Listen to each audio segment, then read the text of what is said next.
Good evening, doctor. Sales manager from shipping company. Is the hell and paradise are there? How as a common person I believe. I don't believe in any religion. Well, ask the question that, how do I know there's hell and heaven? How will a common man believe? I don't believe in a religion. Brother, what is the definition of religion? Religion is a way of life. How you lead your life. Many people say that, I don't mind, I'm just a human being, I'm born, I will do test and error, and I will know how to lead a life. For example, you go to a forest. You are going to a forest the first time. You don't know whether the fruits are poisonous or not. If you start eating any fruit, you may end up eating a fruit which is poisonous and you may die. What do? You ask an expert. Right or wrong? When you get sick, who do you go to, brother? When you are sick, who do you go to? Why? The doctor is an expert in treating sickness, correct? You can't say, I am a human being, I will treat myself. No. That's what the Quran says in Surah Nahl. The Quran says in Surah Nahl, chapter 16, verse 43, and Surah Anbiya, chapter 20, verse number 7, فَاسْأَلُوا أَهْلِ الذِّكْرِ إِن كُنتُمْ لَا تَعْلَمُونَ. If you don't know, ask the person who is expert. Similarly, to lead a life, we have to ask the expert. Now, who is the expert? Who is the expert? The person who created us. Who created us? It's Almighty God. So, we have to follow the commandment of Almighty God. If you do not believe in Almighty God, you should listen to my video cassette, Is the Quran God's Word? Where I have proved logically and scientifically the existence of Allah subhanahu wa ta'ala. If you are an atheist, are you an atheist, brother? Are you an atheist? Pardon me? Are you an atheist? No. Not an atheist. So what do you? Do you believe in God? Actually, I believe in the power. But Fine. That means you believe in God. You I want to call believe- it power, you want to call it supernatural, you believe in God. it's like I believe something. but Something. You that don't is- know the name. That name is God. You may call it power, you may call it anything. If you don't believe in God, then you listen to my video cassette, Is the Quran God's Word? If you don't know who that power is, yet you listen to my cassette, Is the Quran God's Word? Where I have proven scientifically, undoubtedly, existence of Allah subhanahu wa ta'ala, and the Quran is the word of Almighty God. Now coming to your question. If you say about power, that means you believe in a religion. Because religion, by definition, according to Oxford Dictionary, religion means a belief in a supernatural controlling power. Power word is there. That means you believe in a religion. Religion, according to Oxford Dictionary, means a belief in a supernatural controlling power, a personal God or gods that deserve obedience and worship. That means you believe in religion, you don't know the definition of religion. So don't say, I don't believe in religion. Religion is English word, brother. Religion is English word. If you open the Oxford Dictionary, it says, religion means a belief in a superhuman controlling power, and you believe in a power. Or a personal God or God that deserve worship or obedience. To know more about that power, you see my video because it is the Quran God's Word. Now coming to your question, basic question, how will I prove that there is hell and heaven? Now if you hear my video cassette, I have proved many scientific aspects in the Quran. If you use science to the Quran, what we come to know that whatever the Quran has said today, 80% can be proved to be 100% correct scientifically. Quran speaks about various scientific facts, which we came to know recently. It speaks about astronomy, it speaks about the spherical nature of the earth, it speaks about the Big Bang, it speaks about the light of the moon is not its own reflected light, it speaks about the water cycle, it speaks about biology, it speaks about botany, it speaks about zoology, it speaks about embryology, all these things. Now, today is the age of science and technology. If we put this test of science to the Quran, what we come to know, 80% whatever the Quran has said is 100% perfectly correct. The balance 20% is ambiguous. Neither right, neither wrong. Out of the 20%, not even 0.01% has been proved to be wrong by scientific fact. It is ambiguous. So what my logic says, when 80% is 100% correct, and not even 0.01% of the 20% is proved wrong, so my logic says that inshallah, even that 20% will be correct. It's a logical belief. I being a medical doctor, Quran speaks about astronomy, embryology, genetics, everything perfect. Then you ask me, brother, you being a doctor, you believe in hell? believe in heaven? You believe in jinn? You believe in life after death? So my logic says, inshallah, even the other 20% in the Quran, which science hasn't reached up to that level. Science cannot prove it. Maybe science will prove 50 years later or 10 years later. But today science hasn't reached that level.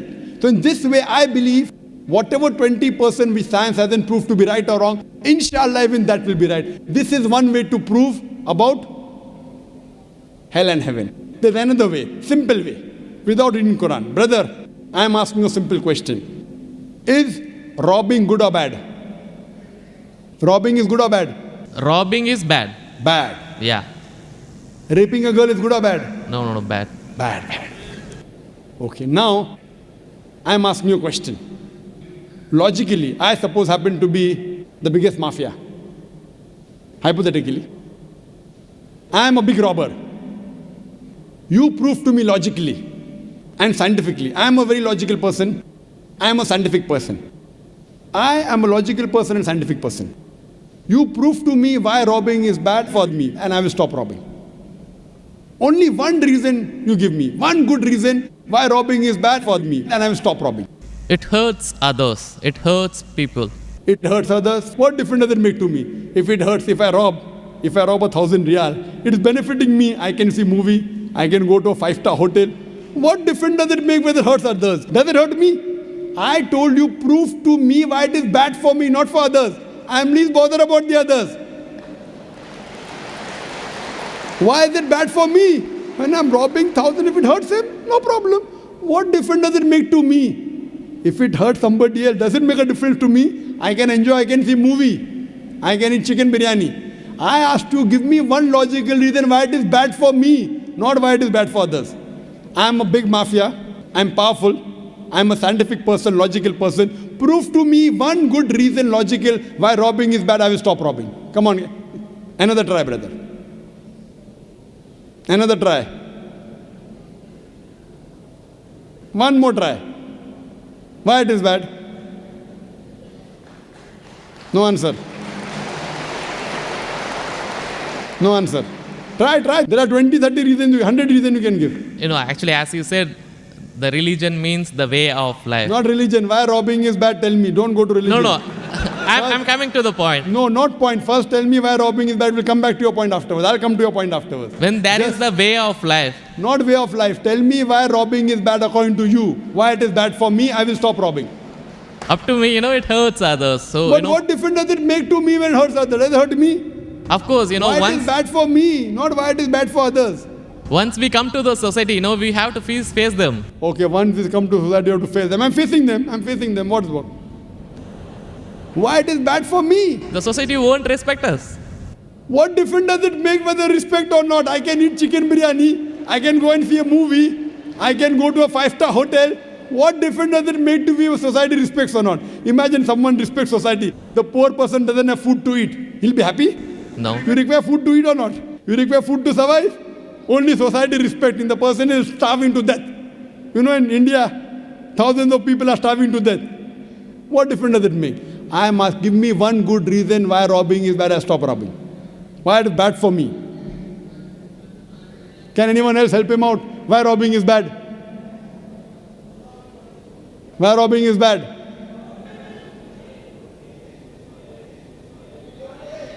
There are various answers. I'll help you out. You may say, police will catch you. Good logical reason. Police will come and catch you. Correct, right or wrong? Correct. But you didn't give I'm helping you out. But brother, I told you I'm a powerful mafia. The police is in my pocket. Ministers are in my pocket. Big mafia. See, all the top mafia, the police is in the pocket. They are on my payroll. The police is on my payroll. What will they catch me? Small robber like you should not rob. You will get arrested. I'm a top mafia. The police is on my payroll. Even the ministers are on my payroll. They are in my pocket. So small robber like you should not rob. Big mafia like me can rob. Another reason, I'll help you out. Maybe somebody will come and rob you. Yes. No one can rob me because I got 100 bodyguards. All of them hiding behind the stage. Bodyguards. Small robber robs, somebody will rob him. No one can rob me because I got bodyguards. Hundreds of bodyguards with AK-47.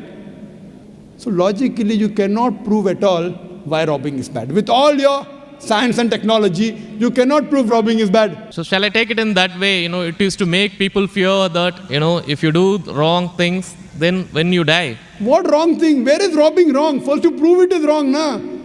Where is robbing wrong? You haven't proved to me robbing is wrong. When you prove robbing is wrong, then you can say don't do wrong things, na? Therefore, what is good, what is right, you require a creator to tell you. You require a doctor to tell you what food is good, what food is bad. This fruit is poisonous, this is healthy for you. Apple is healthy for you, wild berries are poisonous for you. A doctor tells you. There's no better doctor than Allah subhanahu wa ta'ala. Logically speaking, brother, that mafia has got bodyguards. No one can harm him. And believe me, there are many examples. He dies a very comfortable death. But I am asking a simple question now, brother. Don't you think that there should be justice? Brother? Yes. Justice. Someone should punish him or not? Law is there. But the law cannot punish every human being here. Why? There are many mafias in Italy. There are many underworld people in India. And the law can't do anything to them. The law is in their pocket. But yet, you as a common man, don't you think you should be punished? Raping is good or bad? There are many people who rape. They rape the girls. No, nothing. The law cannot catch them. So don't you think he should be punished? Yes or no? Yes. But there are many people you see in this world who are big mafias. They die comfortable, they are rich, they are millionaires. There should be some justice. The reply is given by a creator. Surah Al-Imran, chapter number 3, verse number 185. Allah says, Kullu nafsin dha'iqatul maut. Every soul shall have a taste of death. But the final recompense will be on the day of judgment. This life is just mere chattels of deception. If there is no life after death, this life is of injustice. What we say that the total justice would be on the day of judgment. Our Creator Almighty God will give justice. I tell the person, fine, you may be a big robber. For example, you are that mafia, now I am a Muslim. No one can harm you. Police is in your pocket. Then I ask you, justice is required? Yes. If someone robs you, no one can rob you, agree. But don't you feel there should be justice? There are many robbers, there are many evils, there are many criminals who go scot-free. Unless there is life after death. You cannot prove robbing is bad. You cannot prove raping is bad. Unless there is life after death, no humanity, no book on humanity, no Mother Teresa, no Mahatma Gandhi can prove robbing is bad without the concept of life after death. Because I am asking you a question. Hitler. History tells us Hitler incinerated 6 million Jews. How many Jews? 6 million. 6 million. Suppose the law catches Hitler. What punishment can you give Hitler so that you can compensate for he has burnt 6 million Jews alive?